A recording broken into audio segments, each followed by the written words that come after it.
ये है ना, वो ये कहते हैं कि आपने सरकार में आने से पहले ऐसे ऐसे वादे कर दिए, पंजाब के पास पैसा था नहीं, अब आप केंद्र से पैसे मांग रहे हैं और अपने वो वादे पूरे मांग नहीं रहे। हक है हमारा, आरडीएफ का पैसा तो देना होता है ना। हमने विधानसभा में बिल पास कर दिया कि ये सिर्फ सड़कों का पैसा ये मंडियों को सड़कें जाती हैं और मंडियों की रिपेयर पर ही खर्चा जाएगा। वो कह रहे हैं आप बाकी जगह उसको डाइवर्ट कर देते हैं फंड्स को। सर कैप्टन ने किया था, हमने कब किया है? हमें तो दिए नहीं, हम कहां डाइवर्ट कर देंगे, दिए नहीं हमें तो पैसे। हमने तो थैंक्स का लेटर भी दे दिया पीयूष गोयल जी को। फिर कहते हैं हमें 6% मिलता है, जो मंडी का जो एफसीआई खरीदती है उसका 6% हमारा मंडी का बोर्ड का है। कहते जी इसको 3% पे लेके आओ।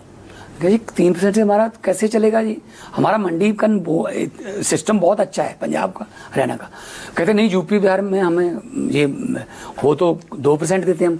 यूपी से और बिहार से आप कैसे कंपेयर कर सकते हो मानिक जी? यूपी में 300 किलोमीटर के रेडियस में मंडी है, हमारे 4 किलोमीटर के रेडियस में मंडी है। अभी आपने कहा ना कांग्रेस और बीजेपी एक ही हो गए हैं। राहुल गांधी ने बीजेपी की सरकार की नाक में दम किया हुआ है, वोट चोरी के आरोप लगा लगा के। आप देख रहे हैं ना, अभी कल के आरोप आपने देखे होंगे। क्या कहना है आपका वोट चोरी के आरोपों पर? ये तो वो आपको बीजेपी की बी टीम कहते हैं। वो कहते हैं आप जो हम आरोप लगाते हैं उन पर आप चुप हो जाते हैं।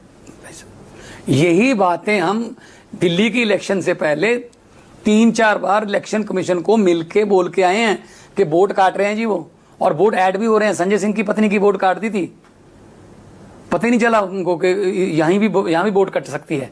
जब थोड़ा शोर हुआ तब उन्होंने वोट बनाई दोबारा। तो मतलब ये तो जनता ही अपनी बनानी चाहते हैं मानिक। अभी 64 लाख बिहार में मिली ना, महाराष्ट्र में कटी हुई है वो कहां बढ़ा दी कहां कम कर दी। मतलब ये कहते हैं 65 लाख जो काटे हैं वो तो एसआईआर में काटे, उसमें मानसा नहीं, मतलब ऐड कैसे हो गए? एक बंदा है मानिक गुप्ता, हाँ, उसकी हरियाणा में भी वोट है, हाँ, उसकी महाराष्ट्र में भी वोट है, उसकी यूपी में वोट है। ये 1 नेशन 1 इलेक्शन कहने वाले 2 स्टेटों में एक दिन इलेक्शन क्यों नहीं करवा सकते? गैप क्यों रखते 5 दिन का 6 दिन का? कि आज हरियाणा, चलो जब देश में जनरल इलेक्शन होती है तब मैं मान सकता हूं कि सिक्योरिटी को इधर उधर शिफ्ट करना होता है, बड़ा इलेक्शन है, दुनिया की सबसे बड़ी डेमोक्रेसी है। लेकिन 2 स्टेटों में एक दिन नहीं